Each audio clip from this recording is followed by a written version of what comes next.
今天我要讲一则大家耳熟能详的故事，就是卖火柴的小女孩。卖火柴的小女孩。在一个寒冷的冬天里，一个小女孩在街上卖火柴，她的名字叫做小雪。她没有穿外套，也没有穿毛衣，她一直发抖，手里拿着一盒火柴。她想要卖掉火柴，买点食物回家给妈妈。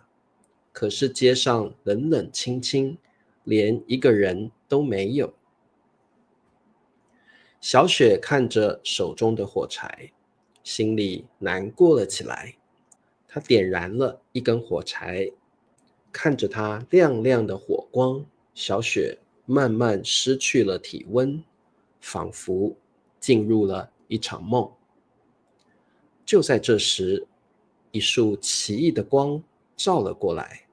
小雪惊讶地抬起头，看到了闪闪发光的飞碟从天而降。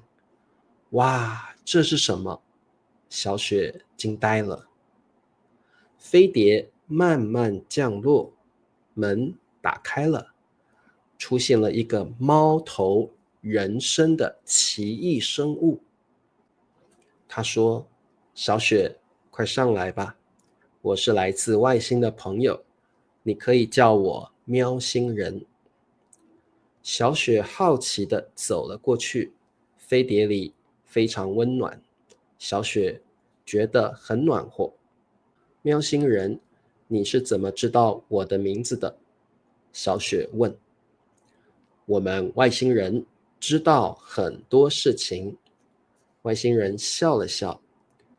所有古老的童话故事里面可怜的主人公，其实都被我们救走了。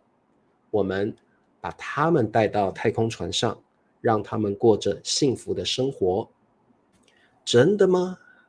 小雪问，眼睛瞪得大大的。那白雪公主、灰姑娘，他们也被救了吗？当然。外星人点点头。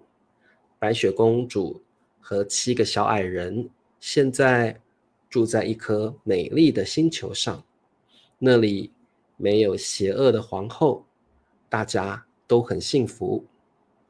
灰姑娘和她的王子住在一个充满星星的宫殿里，她再也不需要做家务了，也没有后母虐待她了。那小红帽呢？小雪问。她被大灰狼吓坏了。呵呵，小红帽早就被我们救了。外星人说，他现在住在一个大森林里，和兔子、狐狸还有熊一起玩耍，再也不会遇到狼了。太好了，那我呢？小雪高兴地问。我也能过上幸福的生活吗？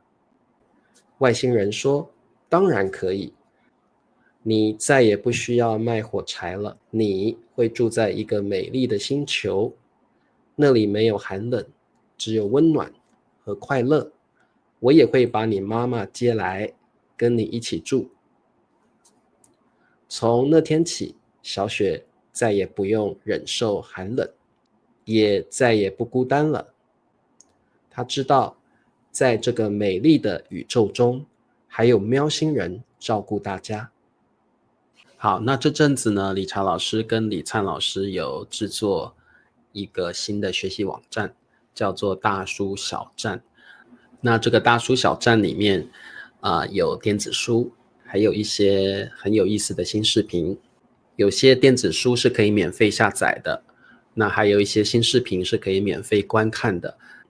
如果喜欢这些内容，欢迎大家成为会员，可以看更多的电子书，还有视频。好，那这个大书小站的水平在 HSK 3到5之间，所以欢迎大家可以试试看。